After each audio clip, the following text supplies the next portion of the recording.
안녕하세요, 월시코치입니다. 오늘은 지난 이야기에 이어서 곡 목록 만들기, 선곡에 관한 이야기를 하려고 합니다. 오늘은 예배 전체에 대한 그림을 그리라는 이야기를 하려고 합니다.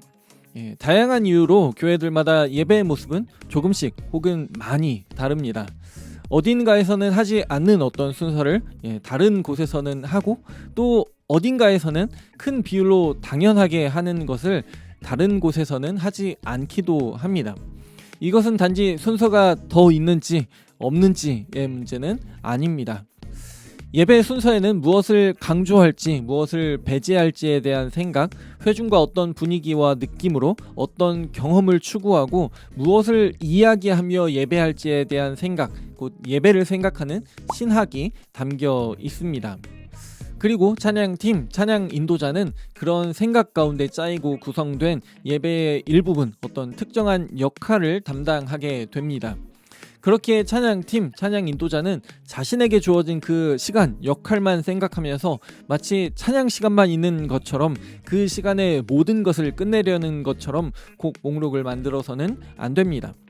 찬양팀, 찬양 인도자는 예배 전체에 대한 그림을 함께 그려가며 앞, 뒤에 어떤 순서가 어떤 분위기, 어떤 느낌으로 어떤 이야기를 하며 진행될지를 생각하며 곡 목록을 만들어야 합니다. 그러면 한두 번쯤은 보셨을 교회 드라마에서 각자 그림을 그린 후에 그 그림을 퍼즐처럼 맞추면 예수님의 얼굴로 맞아 들어가게 되는 것처럼 예배 전체 그림에 꼭 맞아 들어가게 그렇게 그려가는 느낌으로 곡 목록을 만들 수 있습니다. 찬양팀, 찬양 인도자는 예배 전체에 대한 그림에서 곡의 수, 곡들의 흐름을 정할 수 있습니다. 여러 가지 예배의 모습을 모르고 예배 전체의 그림을 모른다면 당연히 단순하게 얼마만큼의 시간이 주어졌는지를 확인하면서 그 시간 길이에 맞게 늘 비슷한 느낌, 분위기로 곡 목록을 만드는데 그칠 것입니다. 그러나 보통 고난주간에 빠르고 밝고 신나는 곡을 부르지 않고 부활주일에 느리고 어둡고 무겁고 슬픈 곡을 부르지 않는 것처럼 그날의 예배 전체의 그림에 따라 곡 목록 전체에서 어떻게 빠른 곡과 느린 곡, 미디움 템포의 곡을 배치할지, 빠른 곡만 있을 수도 있고 느린 곡만 있을 수도 있는 그 가능성 가운데 전체적인 템포를 어떻게 만들어 갈지를 생각할 수 있습니다. 그리고 곡의 빠르기뿐만 아니라 곡의 내용도 마찬가지입니다. 감사의 고백을 먼저 할 수도 있지만 회개의 고백을 먼저 할 수도 있습니다. 서로를 향해 노래를 부르며 친교의 시간을 가질 수도 있지만 찬양 시간 이후나 예배를 마치기 전에 따로 친교의 시간이 있다면 찬양 중에는 친교의 시간을 갖지 않고 하나님께만 집중하여 고백하도록 할 수도 있습니다.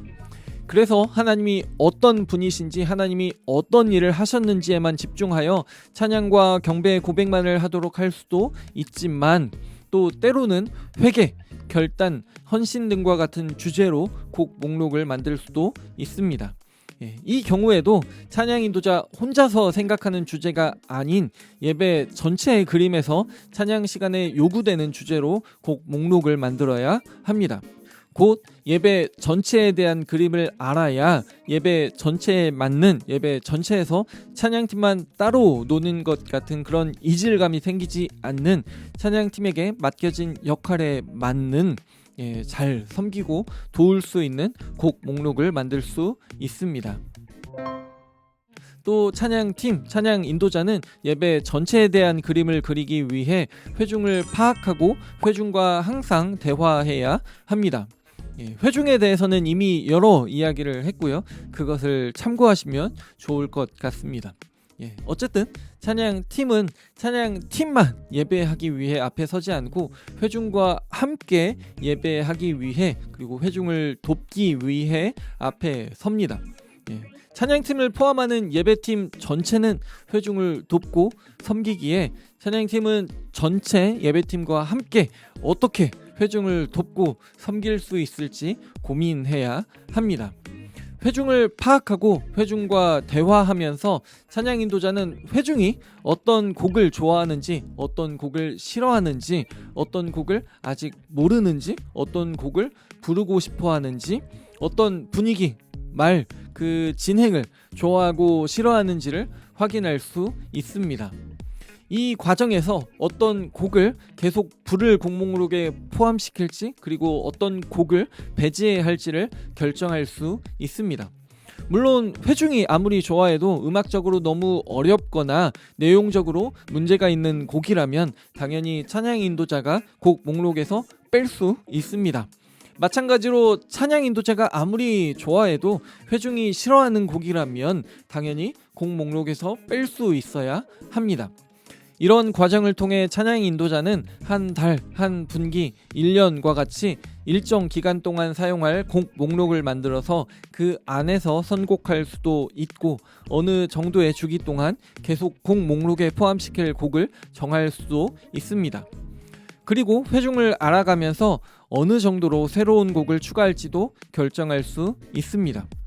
아무리 좋은 곡들이라 하더라도 갑작스럽게 혹은 너무 많이 새로운 곡을 부르려고 한다면 회중을 당황시킬 수도 있고, 회중이 입을 닫게 만들 수도 있고, 회중이 찬양팀은 자신들을 전혀 배려하지 않는다라고 느끼게 할 수도 있고, 찬양팀이 예배 전체에서 방해가 될 수도 있습니다. 그렇게 찬양팀, 찬양 인도자는 회중과 대화하면서 무작정 마음에 드는 새로운 곡을 부르려고 시도하지 않고 언제쯤, 어느 정도로 새로운 곡을 부를지를 결정할 수 있습니다. 오늘은 곡 목록을 만들기, 선곡하기 위해서 예배 전체에 대한 그림을 그리라 이야기하면서요, 예배 전체에 대한 그 그림에서 곡의 수, 곡들의 흐름을 정할 수 있다. 예배 전체에 대한 그림을 그리기 위해 회중을 파악하고 회중과 항상 대화해야 한다는 이야기를 했습니다. 예배 전체에 대한 그 그림을 그리는 것에 관해서는 다음에 조금 더 이어서 말씀드리도록 하겠습니다. 오늘의 이야기가 도움이 되었기를 바라고요. 구독, 좋아요, 알람 설정, 그리고 공유 부탁드립니다. 하나님의 평강이 함께하기를 원합니다.